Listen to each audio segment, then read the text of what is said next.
एक one topic concept of sustainable development. First પહેલે हम पढ़ेंगे डेफिनेशन। उसकी डेफिनेशन ગુજરાતીમાં વ્યાખ્યા શું છે?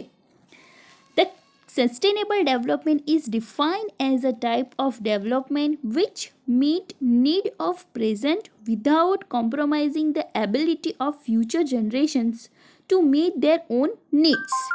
ગુજરાતીમાં જે વિકાસ માનવ જાતની માત્ર વર્તમાન જરૂરિયાતને જ સંતોષે એવું નહીં, પરંતુ ભાવિની તમામ પેઢીઓની જરૂરિયાતને સંતોષે એવું સામર્થ્ય ધરાવતું હોય તે વિકાસને સસ્ટેનેબલ डेवलपमेंट કહેવાય।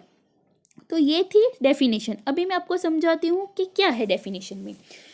तो सस्टेनेबल डेवलपमेंट मीन्स क्या, कि हमें ऐसी चीज़ें डेवलप करनी चाहिए जिससे हम जो प्रेजेंट, हमारे प्रेजेंट में भी प्रेजेंट की जो नीड्स है उसको भी फुलफ़िल करे, हमारे फ्यूचर की जो नीड्स है उसको भी फुलफ़िल करे।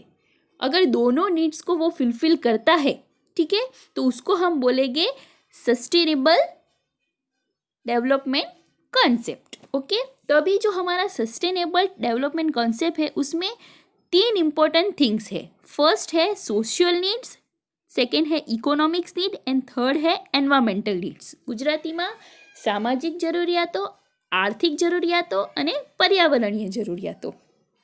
मीन्स सस्टेनेबल डेवलपमेंट क्या है कि हमारी जो नीड्स है, हम जो भी चीज़ हम बना रहे हैं या डेवलप कर रहे हैं वो क्या करे, हमारी प्रेजेंट को तो प्रेजेंट नीड्स को तो फुलफ़िल करे ही, हमारे फ्यूचर को भी फुलफ़िल करे, प्लस उसके साथ साथ ये जो 3 कंसेप्ट है, 3 नीड्स है उनको भी फुलफ़िल करना चाहिए। जैसे सोशल मीन्स क्या है, સામાજિક, ગુજરાતીમાં શું, સામાજિક મીન્સ આપણી સામાજિક જરૂરિયાતો, એને પણ એ જરૂરિયાતને પૂરી કરતો હોવો જોઈએ। આર્થિક मीन्स इकोनॉमिक्स है, जो भी हम लोगों को इकोनॉमिक्स नीड्स है, जब मीन्स फॉर एग्जांपल पैसे वाली means economics need. And third है एनवायरमेंटल नीड्स, गुजराती में पर्यावरणीय जरूरियातों, मीन्स कि हमारे जो एनवायरमेंट है उसको भी कोई प्रॉब्लम नहीं होना चाहिए, उसको भी फुलफ़िल करना चाहिए। अभी यही चीज़ मैं आपको एग्जाम्पल से समझाती हूँ, ठीक है। फॉर एग्जाम्पल मोबाइल फ़ोन, तो मोबाइल फ़ोन क्या है, हमारी प्रेजेंट नीड्स को फुलफ़िल करता है, राइट। और वो क्या करता है, हमारी जो नेक्स्ट हमारी वो क्या है, प्रेजेंट नीड्स को फुलफ़िल करता है, प्लस क्या करता है कि हमारी फ्यूचर जनरेशन की जो नीड्स है उसको भी फुलफ़िल करता है, ठीक है। हमारी प्रेजेंट फ्यूचर इन दोनों को उसने फुलफ़िल कर दिया, राइट। लेकिन हमारी जो एनवायरमेंटल नीड्स है उसको वो फुलफ़िल नहीं करता। तो वो कैसे फुलफ़िल नहीं करता कि हमारी एनवायरमेंट, हमारा जो मोबाइल फ़ोन है, मोबाइल फ़ोन में क्या लगा है, मोबाइल फ़ोन किससे चलता है, टावर्स की वजह से। और जो टावर्स है, ये सारी चीज़ें हैं वो हमें तो हार्म करती है, लेकिन हमारे जो एनवायरमेंट है उसको भी क्या करती है, प्रॉब्लम करती है, उसको नुकसान करती है। तो ये चीज़ नहीं होनी चाहिए, ठीक है। तो ये जो हमारा मोबाइल फ़ोन है वो क्या है, हमारी जो सस्टेनेबल डेवलपमेंट का कंसेप्ट है उसके ऊपर फुलफ़िल नहीं हो रहा, ठीक है। तो यहीं पे ये जो मोबाइल फ़ोन है वो हमारे लिए काम का नहीं रहा, हम वो सस्टेनेबल डेवलपमेंट में वो फेल हो गया। अभी मैं दूसरा एग्जांपल लेती हूँ जिससे आपको पता चलेगा कि वो क्या है, हमारी फुलफ़िल करता है या नहीं करता है। तो फॉर एग्जांपल जो आपका क्या बोलते हैं,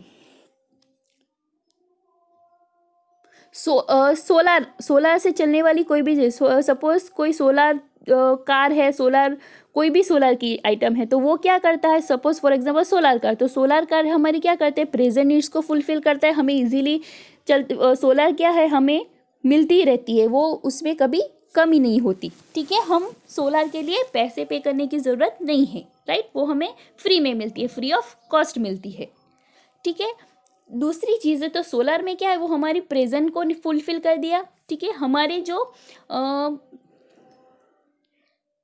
फ्यूचर जनरेशन है उसको भी फुलफ़िल कर दिया, क्योंकि फ्यूचर में भी सोलर हमें फ्री ऑफ कॉस्ट मिलती रहेगी, तो उसमें भी प्रॉब्लम नहीं होगा, ठीक है। अभी नेक्स्ट है एनवायरमेंटल, तो इसकी हमारे एनवायरमेंट को भी सोलर से कोई नुकसान नहीं है, इसीलिए जो हमारा सोलर कार है, सोलर वाली कोई भी व्हीकल, सोलर की कोई भी चीज़ है जो हम डेवलप कर रहे हैं, तो उससे क्या हो रहा है, हमारे प्रेजेंट को भी कोई प्रॉब्लम नहीं हो रहा है, हमारे फ्यूचर को भी प्रॉब्लम नहीं हो रहा है, प्लस एज वेल एज हमारे एनवायरनमेंट को भी कोई प्रॉब्लम नहीं हो रहा है। तो अभी इसको बोलेंगे सस्टेनेबल डेवलपमेंट कॉन्सेप्ट। ओके, पता चला।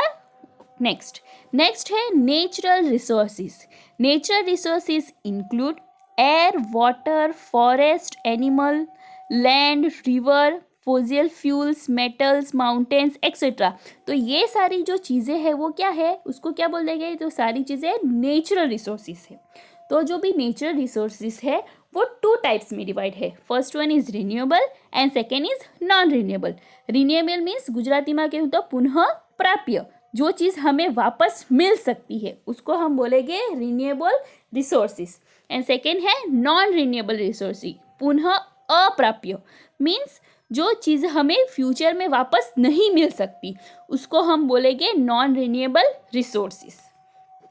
अभी जो नेचुरल रिसोर्सेज है उसका क्लासिफिकेशन, ठीक है, तो इम्पोर्टेंट क्लासिफिकेशन है, जो क्लासिफिकेशन है वो 4 पार्ट में डिवाइडेड है। ओके, तो अभी first classification of natural resources based on their form of existency means ગુજરાતીમાં કહું તો પ્રાકૃતિક સંસાધનોનું તેના મૂળ સ્વરૂપ પ્રમાણે વર્ગીકરણ, કે જો वो एग्जिस्ट करती है, जैसी एग्जिस्ट करती है वैसी ही उसी रूप में उसका क्लासिफिकेशन। तो फर्स्ट है बायोटिक रिसोर्स, ठीक है। बायोटिक रिसोर्स मीन्स जैविक संसाधनों, जिसके अंदर जान है वो, उसको बोलेंगे बायोटिक रिसोर्स, जैविक संसाधनों। For example plants, forest, fish, wild life, animals etcetera, ठीक है। अभी नेक्स्ट है अबायोटिक रिसोर्सेज, अजैविक संसाधनों। मीन्स क्या कि जो रिसोर्सेज अजैविक रिसोर्सेज, गुजराती में अजैविक रिसोर्सेज के जो क्या है हमें जिसके अंदर जान नहीं है वो, उसको बोलेंगे abiotic resources. For example land, river, fuels, metals, mountains, ठीक है। ये सारी चीज़ जो है वो कौन के क्लास में डिवाइडेड है, based on their form of existency, ठीक है। Next classification of natural resources based on its community of availability, ठीक है। मीन्स क्या ગુજરાતીમાં શું છે કે પ્રાકૃતિક સંસાધનોની તેમની પ્રાપ્તિના સાતત્ય મુજબ, मीन्स कि वो जैसे मिल रहा है उसके हिसाब से उसका क्लासिफिकेशन। फर्स्ट है non renewable resources and second है रिन्यूएबल रिसोर्सेज। ओके, तो अभी नॉन रिन्यूएबल रिसोर्सेज मीन्स कि जो हमें फ्यूचर में वापस नहीं मिलेगा, पुनः अप्राप्य प्राकृतिक संसाधनों, जैसे कोल, पेट्रोलियम, नेचुरल गैसेस, वो चीज़ क्या है अगर एक बार ख़त्म हो गई तो फ्यूचर में हमें वापस नहीं मिलेगी, ठीक है। नंबर 2 रिन्यूएबल रिसोर्सेज मीन्स निरंतर મળતા रहता प्राकृतिक संसाधनों की, मीन्स जो रिसोर्सेज हमें फ्यूचर में भी मिलते ही रहेंगे, ठीक है। वो कौन से है, solar energy, wind energy, tidal energy. तो ये सारी जो एनर्जी है वो हमें फ्यूचर में मिलते ही रहेगी, ठीक है। तो ये नंबर 2 में classification based on its community of availability. Next third है classification of natural resources according to ownership pattern, ठीक है। मीन्स क्या, जो ગુજરાતીમાં પ્રાકૃતિક સંસાધનોનો તેમના માલિકીના હક પ્રમાણે વર્ગીકરણ, मीन्स कि आप किसी भी कोई भी चीज़ होती है उस पर आपका हक कैसा है उसके हिसाब से। कोई चीज़ है उसमें एक इंसान का हक होता है, दूसरी कोई चीज़ है उसमें 2 इंसान उसके ऊपर उसके ऊपर डिपेंडेंट है, मीन्स उस पर उसका हक रहता है उसके हिसाब से, ठीक है। तो फर्स्ट है individual natural resources. Individual natural resources એને ગુજરાતીમાં કહેવાય વ્યક્તિગત પ્રાકૃતિક સંસાધનો। વ્યક્તિગત પ્રાકૃતિક સંસાધનો એટલે શું કે કોઈ પણ વસ્તુ પર ફક્ત कोई पण एक व्यक्ति नहीं હોય, मीन्स कि कोई भी जो रिसोर्स है वो सिर्फ एक इंसान का हो या सिर्फ उसके एक घर में रहने वाले इंसान का हो, उसको बोलेगी इंडिविजुअल नेचुरल रिसोर्सेज। अभी उसके फॉर एग्जांपल कुओं, સપોઝ કોઈ ઘરે કૂવો છે તો એ કૂવો કોના માલિકમાં આવે, કોના હકમાં આવે? તો જે ઘરમાં લોકો રહેતા હોય એ લોકોના હકમાં આવે. બરાબર. Number 2, community natural resources means Gujarati में सामाजिक प्राकृतिक संसाधनों मीन्स ऐसी चीज़, ऐसे रिसोर्सिस कि जो जिसका यूज़ कोई एक गांव वाले कर सकते हैं, गांव वाले जो है वो कर सकते हैं. फॉर एग्जांपल तालाब है तो वो पूरे गांव का होता है, इसीलिए उसको बोलते हैं community natural resources. Next, third one है नेशनल नेचुरल रिसोर्सिस, गुजराती में राष्ट्रीय प्राकृतिक संसाधनों मीन्स ऐसे रिसोर्सिस जो किसी नेशन के अंदर आता हो. ठीक है, जिसके ऊपर किसका हक हो? कोई नेशन का हक हो, उसको बोलेंगे nation natural resources. For example forest. ठीक है, कोई फॉरेस्ट ऐसा होता है. फिर रिवर्स है, रिवर वो क्या है कि उसके ऊपर किसका हक है? कि उस नेशन का हक है. गुजराती में कहते हैं राष्ट्रनो हक कहेवाय, तो एने कहेवाय राष्ट्रीय प्राकृतिक संसाधनों, national natural resources. Next, international natural resources, Gujarati में आंतरराष्ट्रीय प्राकृतिक संसाधनों मीन्स शू? गुजराती में कहूँ तो कि कोईपण एक संसाधन एवं होय कि जेना उपर राष्ट्रनी मालिकी न होवा छतां एना पर खाली राष्ट्रनी मालिकी ना होय, आंतरराष्ट्रीयनी पण मालिकी होय. जेवी रीते महासागर, कोई दरियो छे, फॉर एक्जाम्पल दरियो महासागर, तो एना किनाराथी अमुक किलोमीटर सुधी शुं होय? अमुक किलोमीटर सुधी हद होय, ते कया होय? कोई राष्ट्रनी होय. बराबर. कोई इंटरनेशनल, तो तेने शुं कहेवाय? International natural resources. बराबर. केम के ए जे दरियो छे एनुं अमुक किलोमीटर सुधीनो एरिया कोना अंडर आवे? तो ते राष्ट्रना अंदर आवे, ते देशना अंदर आवे, एटले एने कहेवाय आंतरराष्ट्रीय प्राकृतिक संसाधनों. ठीक छे. હવે નેક્સ્ટ અને last, classification of natural resources base on it's development stage. ગુજરાતીમાં શું છે? પ્રાકૃતિક સંસાધનોનો તેમના વિકાસ સ્તર મુજબ.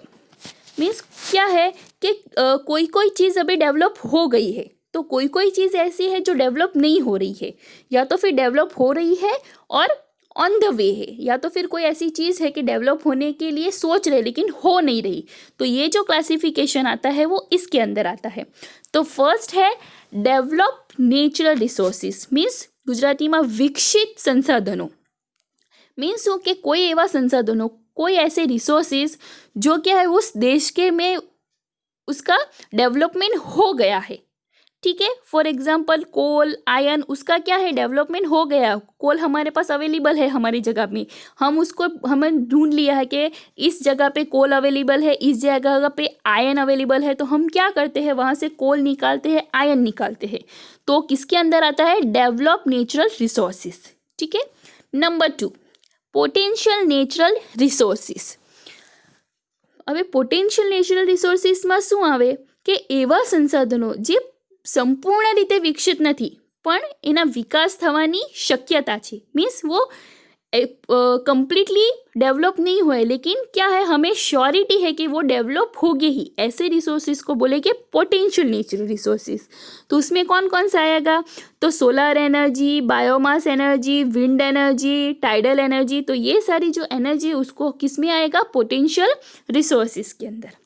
Last one is reserve natural resources.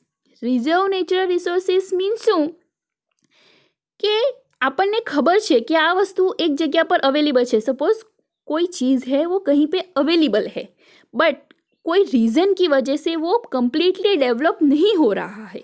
ठीक है, वो डेवलप नहीं हो रहा है, उसको बोलेंगे रिजर्व नेचुरल रिसोर्सिस. कि આપણને ખબર છે કે કોઈ જગ્યા પર કોઈ વસ્તુ અવેલેબલ છે પણ આપણે એના હજુ કોઈ વિકાસ કરી જ નથી શકતા, એને રિઝર્વ રિસોર્સિસ કહેવાય. ફોર એક્ઝામ્પલ કે હાઇડ્રોજન અને ઓક્સિજન એનો ખૂબ મોટો જથ્થો પાણીમાંથી મળ્યું છે પણ આપણને તેને પ્રાપ્ત કરવા માટે કોઈ ટેકનોલોજી હજી શોધાઈ જ નથી. ऑक्सीजन और हाइड्रोजन पानी के अंदर है, हमें पता है, लेकिन क्या है, ऐसी कोई टेक्नोलॉजी नहीं यूज़ हुई है कि हम उस ऑक्सीजन या हाइड्रोजन का यूज़ कर पाए, है ना. हम इंसान जो है, इंसान को जीने के लिए क्या चाहिए? ऑक्सीजन चाहिए. जो पानी के अंदर फिश ये सब रहती है उसको भी जीने के लिए क्या चाहिए, सर्वाइव करने के लिए ऑक्सीजन चाहिए। तो पानी के बाहर भी ऑक्सीजन है और पानी के अंदर भी ऑक्सीजन है, लेकिन हम जो है बाहर का ऑक्सीजन ही यूज़ कर सकते हैं, पानी का अंदर यूज़ नहीं कर सकते। ठीक है, तो अभी वो हम कैसे यूज़ कर पाए उसके लिए हमें रिसर्च करना है, तो वो अभी रिजर्व है, तो उसको बोलेंगे रिजर्व नेचुरल रिसोर्सेज। ठीक है, तो आज में सस्टेनेबल डेवलपमेंट के कॉन्सेप्ट का इतना टॉपिक खत्म होता है। Thank you.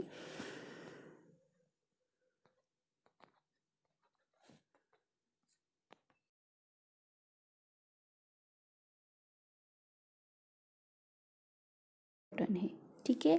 वेस्ट मैनेजमेंट जो भी कचरा जो आपके घर से निकलता है, ठीक है, कंपनी से निकलता है, कोई अलग अलग कंपनी है, डिफरेंट डिफरेंट जगह है, वहाँ से जो कचरा निकलता है, वेस्ट मटेरियल जो निकलता है, उसको मैनेज कैसे करना है, वो उसको बोलते हैं waste management. And recycling means उसको रीयूज़ कैसे करना है। ठीक है, तो हम डिटेल में पढ़ते हैं।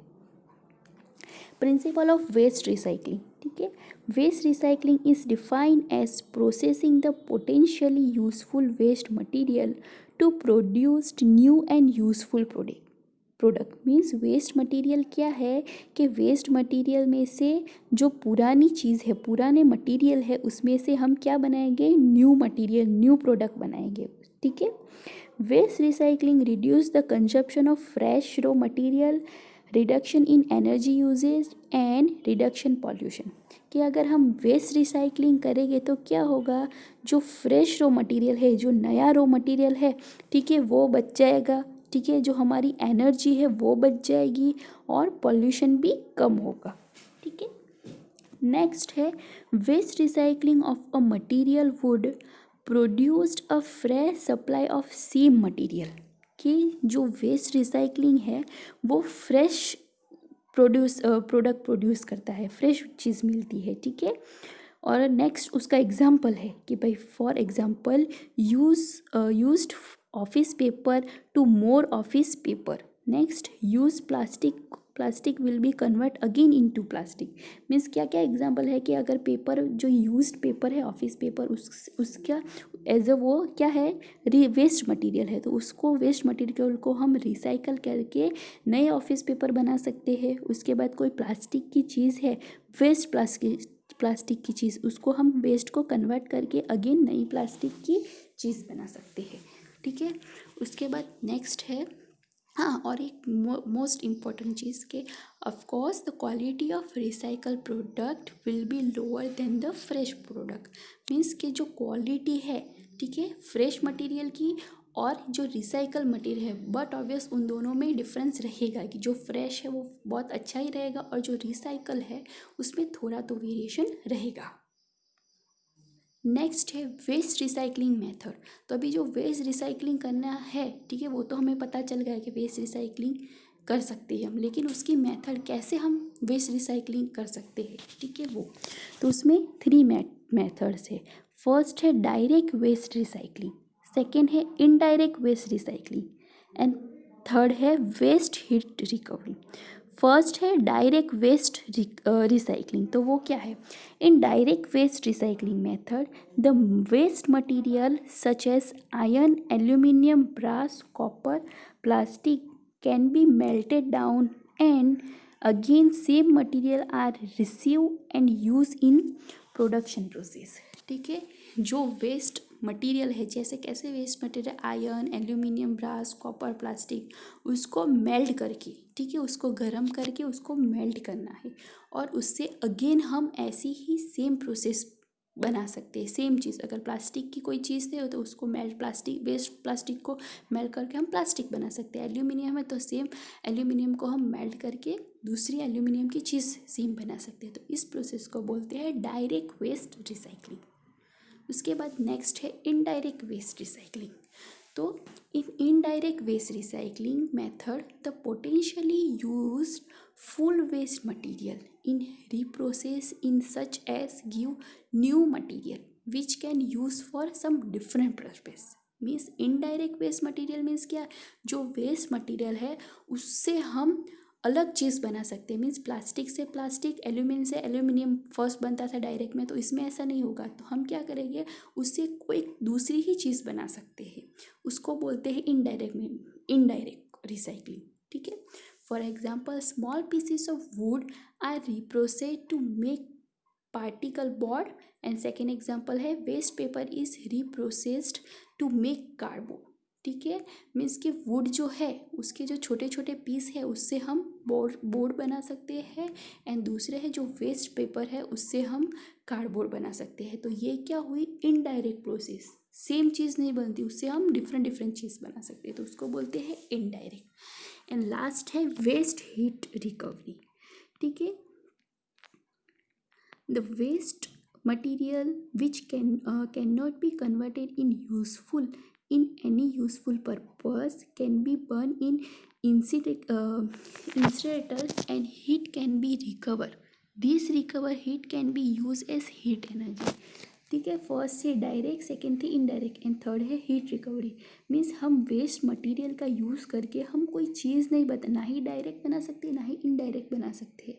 अगर ऐसा मटेरियल हमारे पास है तो उस मटेरियल को हम बर्न करके, उसको जला के हम क्या प्रोड्यूस कर सकते हैं, हीट प्रोड्यूस कर सकते हैं, और इस हीट का हम यूज़ एज अ एनर्जी कर सकते हैं। मीन्स उस हीट से हम दूसरी चीज़ें बनाने के लिए उस हीट का यूज़ कर सकते हैं, तो उसको बोलते हैं वेस्ट हीट रिकवरी। तो ये 3 मेथड हो गई। अभी नेक्स्ट है एडवांटेज ऑफ वेस्ट रिसाइकलिंग। ठीक है। तो अभी क्या है advantage, waste recycling process generated energy which can be use for heating and other purpose. तो वेस्ट रिसाइकलिंग प्रोसेस से हम जो एनर्जी प्रोड्यूस कर रहे हैं, ठीक है, उस एनर्जी का हम दूसरे चीज़ में यूज़ कर सकते हैं। तो ये उसका फर्स्ट एडवांटेज हुआ। Second advantage, waste recycling solve the problem of waste disposal. Means अभी क्या हो रहा है, डेली डे बाय डे घर में से कचरा निकल रहा है, इंडस्ट्रीज में से कचरा निकल रहा है, हर एक जगह से डिफरेंट जगह से कचरा निकल रहा है। तो उसका अगर वेस्ट रिसाइकलिंग हम प्रोसेस करेंगे तो जो वेस्ट डिस्पोजल है उससे क्या होगा, वेस्ट डिस्पोजल यहाँ वहाँ कहीं डालेंगे नहीं, और क्या होगा उससे, वेस्ट रिसाइकलिंग से जो कहीं कचरा डालने की प्रॉब्लम है वो भी सॉल्व हो जाएगा।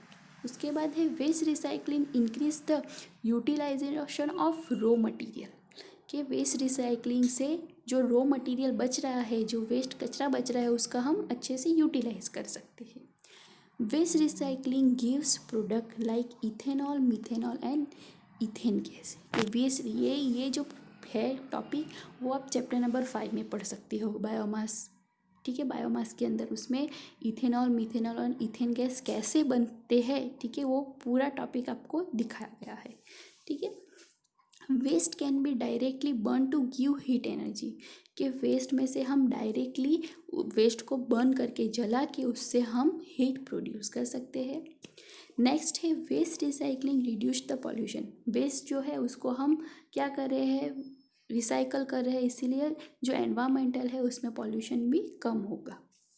नेक्स्ट है waste recycling help economy of nation. तो वेस्ट रिसाइकलिंग से हमारे जो देश है उसको भी फ़ायदा होगा, पॉल्यूशन कम होगा। ठीक है। रॉ मटेरियल भी ज़्यादा मंगवाना नहीं पड़ेगा और इजीली सब हो जाएगा। ठीक है। तो ये है हमारा waste recycling, waste management and recycling. ठीक है। होप सो आपको पता चला हो। Thank you. रिन्यूएबल एनर्जी को गुजराती में क्या कहते हैं, तो रिन्यूएबल एनर्जी ने गुजराती में कहेवाय पुनः प्राप्य energy source.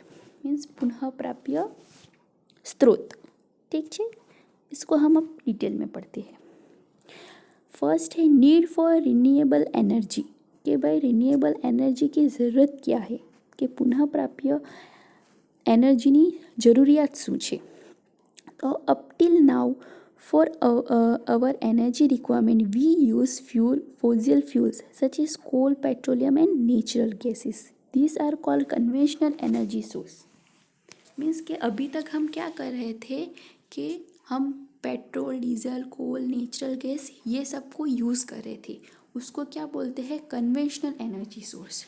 But due to excessive demand for this For fuel in industries and automobile sector, these nature resources has been start depleting as they are available in fixed reserve.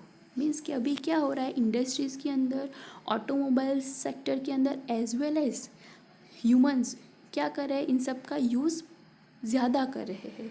तो ये जो sources है petrol, diesel, कोल, natural gas, तो ये क्या है, fix amount में है। ठीक है, ये फिक्स है, वो ज़्यादा इंक्रीज़ नहीं हो सकता। ठीक है, तो उससे क्या हो रहा है, वो फिक्स है इसीलिए वो कम हो रहा है। ठीक है, उनका जो जत्था था, रिसोर्स था, वो कम हो रहा है, उनकी अवेलेबिलिटी कम हो रही है। Gradually, shortage of these energy sources have been started. It is estimated that the reserve of fossil fuel are going to be exhausted in near future. Due to this reason, the need for using the renewable energy has been generated. कि भाई क्या हो रहा है कि future में जो हमारे जो कन्वेंशनल एनर्जी सोर्स है वो ख़त्म हो जाने वाले हैं। तो अभी वो ख़त्म हो जाएंगे तो हमें उसकी जगह पे, हमारे फ्यूचर में ख़त्म हो तो उसकी जगह पे हमें दूसरे सोर्सेस चाहिए कि जिससे हम इनकी जगह पे भी काम चला सकें। तो उसके लिए हमें जो रिन्यूएबल एनर्जी सोर्स है, पुनः प्राप्य एनर्जीની જરૂરિયાત આપણને વધી ગઈ છે। ठीक है, तो इसके लिए हमें रिन्यूएबल एनर्जी सोर्स है, क्योंकि रिन्यूएबल एनर्जी सोर्सेज जो है वो कभी भी ख़त्म नहीं होगी इसकी वजह से। अभी disadvantage of conventional source of energy, कि जो हमारे नॉन रिन्यूएबल एनर्जी सोर्सेज है उसके डिसएडवांटेज कौन कौन से है। तो फर्स्ट, ये 5 टॉपिक है, वो हम 1 बाय 1 पढ़ते हैं। फर्स्ट है reserve of conventional energy source like coal, petroleum and natural gases are fixed and limited. They are now getting exhausted due to increasing consumption. कि हमारे जो कन्वेंशनल सोर्स है, कोल, पेट्रोल, डीजल, नेचुरल गैसेस, वो limited है, fix है। ठीक है, वो इंक्रीज़ नहीं हो सकते, 5 साल या 10 साल में भी वो इंक्रीज़ नहीं हो सकते। और वो भी क्या, उनका डिमांड बढ़े, उनके यूज़ बढ़े, इसीलिए वो ख़त्म होने वाले हैं। ठीक है, उसके बाद नेक्स्ट है cost of conventional energy source are continuously increasing because demand for the energy is increase and the supply is decreased. Means कि अभी क्या हो रहा है कि उनकी एनर्जी सोर्सेस है, कन्वेंशनल एनर्जी सोर्सेस, उनकी डिमांड बढ़ रही है, उनकी सप्लाई बढ़ रही है, डे बाय डे उनकी डिमांड एंड सप्लाई दोनों बढ़ रही है। तो उसके लिए उसका कॉस्ट भी बढ़ रहा है, क्योंकि उसकी डिमांड बढ़ रही है और वो जो उसकी अवेलेबिलिटी है वो कम हो रही है। इसकी वजह से उसका कॉस्ट है वो डे बाय डे इंक्रीज ही हो रहा है। Conventional energy source can not be regenerated as it required thousands of years to produce the raw fossil fuels like coal, petrol and natural gas।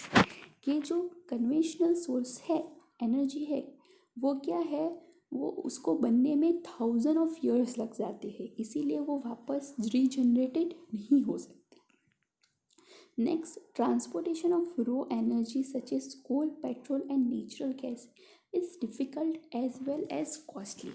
कि उसका ट्रांसपोर्टेशन है, क्योंकि अगर वो कहीं पे लीकेज हो गया, कुछ भी हो गया, तो वो बहुत डेंजर है, इसीलिए उसकी जो ट्रांसपोर्टेशन है वो थोड़ी कॉस्टली है। ठीक है, इसीलिए हमारे तक आने में वो उसके जो प्राइस है वो बढ़ जाते हैं। When conventional source of energy are processed, they contribute various types of pollution in atmosphere। कि भाई हम ये जो कन्वेंशनल सोर्स यूज़ कर रहे हैं तो उसकी वजह से क्या हो रहा है कि हमारा जो एनवायरनमेंट है वो भी पॉल्यूटेड हो रहा है, क्योंकि उसमें से जो धुआं निकलता है वो हमारे एनवायरनमेंट को पॉल्यूटेड कर रहा है। ठीक है, नेक्स्ट है एनर्जी क्राइसिस। ये सिर्फ ये अलग क्वेश्चन, डिफाइन एनर्जी क्राइसिस, ये 2 मार्क्स में आ सकता है। ठीक है, अभी एनर्जी क्राइसिस है क्या। Energy crisis is economic condition of a country और world at large in which shortage of usable form of energy are experience. In this situation everybody have to make conscious effort to save the energy for very important and emergency use only। कि जो भाई हमारे conventional source है वो क्या हो रहे हैं, फ्यूचर में ख़त्म हो रहे हैं, ठीक है। तो अभी हमें उसको बचाना चाहिए, कि अगर हम उसको नहीं बचाएंगे तो हमारी जो फ्यूचर जनरेशन है वो उसको यूज़ ही नहीं कर पाएगी।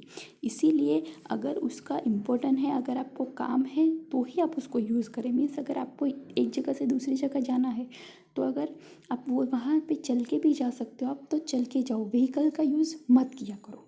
उससे क्या होगा, जो हमारे सोर्सेज है, कन्वेंशनल एनर्जी सोर्सेज है वो बच जाएगी। अभी एक ही जगह पे 4 लोगों को जाना है तो 4 लोगों को अलग अलग व्हीकल्स का यूज़ नहीं करना चाहिए, एक ही कार में 4 को बैठ के जाना चाहिए। तो क्या होगा, हमारी जो कन्वेंशनल सोर्स है वो क्या है, वो बचेगी, ठीक है। अगर हम उसको बचाएंगे नहीं तो एनर्जी क्राइसिस हो जाएगी। मीन्स कि फ्यूचर में वो जो ख़त्म होने वाली है उससे भी जल्दी ख़त्म हो जाएगी। अभी है energy crisis are 2 types, first one is temporary and second one is permanent. First one is temporary energy crisis, the failure of energy supply due to accident or demand to the infrastructure such as breakage in long distance pipelines, strike in refinery, failure of raw energy supply to refinery. Temporary energy crisis means here कि सिर्फ वो जो हमारी energy है वो temporary हमें नहीं मिल रही, कोई एक्सीडेंट कहीं पे हुआ है, इंफ्रास्ट्रक्चर में कहीं डैमेज हुआ है, या तो फिर पाइपलाइन में डैमेज हुआ है, अगर ऐसी कोई सिचुएशन है वो, तो वो क्या है, हमें सिर्फ टेम्पररी वो नहीं मिलेगी एनर्जी, वो वापस सॉल्यूशन हो जाने के बाद हमें वो एनर्जी मिलेगी, तो उसको बोलते हैं temporary energy crisis. And second है permanent energy crisis. Means permanent energy crisis is mainly attribute to over consumption of energy and depletion of energy sources. Permanent means कि वो परमानेंट हमेशा के लिए ख़त्म हो जाएगी एनर्जी। जैसे पेट्रोल डीजल कोल है, अगर हम उसका यूज़ कम नहीं करेंगे तो वो है परमानेंट ख़त्म हो जाएगी, फ्यूचर में हमें मिलेगी ही नहीं, उसको बोलते हैं परमानेंट एनर्जी क्राइसिस। अभी नेक्स्ट है potential of renewable energy sources. तो अभी रिन्यूएबल एनर्जी सोर्सेज क्या कौन कौन से हैं, तो solar energy, wind energy, biomass energy and tidal energy. तो ये 4 जो एनर्जी है वो फ्यूचर में कभी ख़त्म ही नहीं होगी, हमें ऑलवेज मिलती ही रहेगी, और इस एनर्जी के लिए हमें पैसे खर्च करने की भी ज़रूरत नहीं है। मीन्स सोलर हमें आके ऐसा नहीं बोलेगा कि भाई प्लीज़ आओ और मुझे पैसे दो तो ही मैं सुबह मॉर्निंग में आऊँगा। पवन भी हमें ऐसा नहीं बोलता कि भाई पैसे दो तो ही मैं आऊँगा, ठीक है। तो ये बायोमास, टाइडल, ये सारी एनर्जी, हाँ ये चीज़ है कि हमें उसका यूज़ करके उस जो सोलर एनर्जी है वो हमें मिलेगी फ्री में, लेकिन हम जो इंस्ट्रूमेंट बना रहे हैं, हम जो चीज़ बना रहे हैं, हमें उसके लिए पैसे लगेंगे, लेकिन जो एनर्जी है उसके लिए हमें पैसे नहीं लगेंगे। तो ये जो 4 है वो है रिन्यूएबल एनर्जी सोर्सेस, ठीक है। होप सो आपको ये वीडियो पता चला हो और पसंद भी आया हो। Thank you.